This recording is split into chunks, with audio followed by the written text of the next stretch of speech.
3-4 বছর ধরে গুলি ব্যবহার করেনি, তো গুলিটা সে ভাঙ্গা ছুড়ে গেছে রে, গাতা ময়লা ভরছে রে। ওর বাড়িতে কোনো খোঁজ খবর আইলো না বস, শুধু শুধু মদ খাতে দেয় খায়ালি। হ্যাঁ, কতবার বলছি আমার সামনে ইংরেজি বলবো না।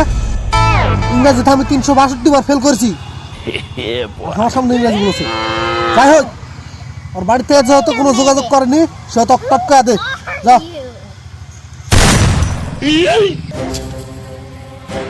এই লাঠিটা বাড়ি বললে তো হতো, কে তো গুলি ফুরে আবার বলছে? হ্যাঁ, ঠান্ডার সময় লাঠি দিয়ে মারলে আঘাত লাগবে, তাই 1 শটে লিয়ে দিল, গুলি করেছি।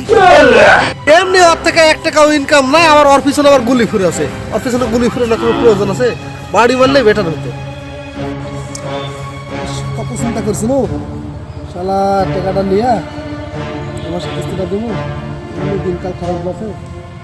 যাই হোক, আরেকজন আছে। 3 দিন দাড়ি গুলান প্যাকেজ আছে, তাহলে এত কিছু করলাম, দাড়ি গুলান প্যাকেজ কি হয়েছে অবস্থা? দিনি আবার এই সময় ফোন কে করলো? হ্যালো, আমি মাই নেম ইজ কেলটু, ওরফে কেলটু মাস্তান।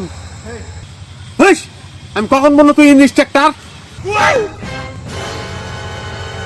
যাই হোক, তোর বেটা কিন্তু মদ্যের কাছে আছে। ও, তোর কাছে আছে আমার বেটা? আমার বেটা আবার ঘুরতে ভালোবাসে, তুই এনালিয়া বেড়াস। হাট!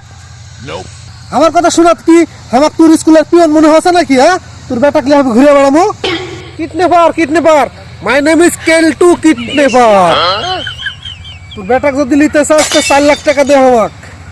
4 লাখ টাকা? আমার বেটার 2টা কান আছে। কেমন কথা বলছো রে? কান থাকবে না কেন? সব মানুষেরই তো 2টা কান আছে, তোর বেটারও 2টা আছে। হ্যাঁ, তাহলে ওটা আমার বেটা লাই। পাগলা না কি রে? চুপ করে দে, পুত করে তুলবুনি। নিজের বেটা অস্বীকার করছো তুই? নিজের রক্ত অস্বীকার করছো তুই? ওই হারামি জন্ম হওয়ার পর আমার গায়ের রক্ত পর্যন্ত শুকিয়ে গেছে। তোর বউ আছে? আছে। তোর বউ কোনটা দে? এই যে লেটেও তোর নাঙ্গে ফোন দিতে।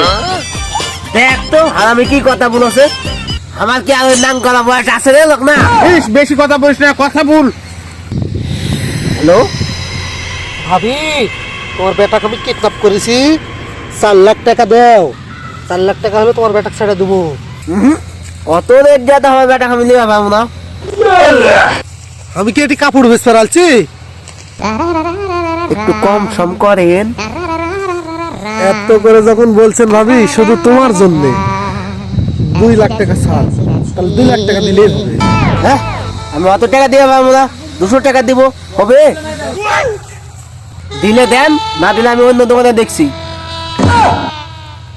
আমাকে ঠকা না ধান্দা।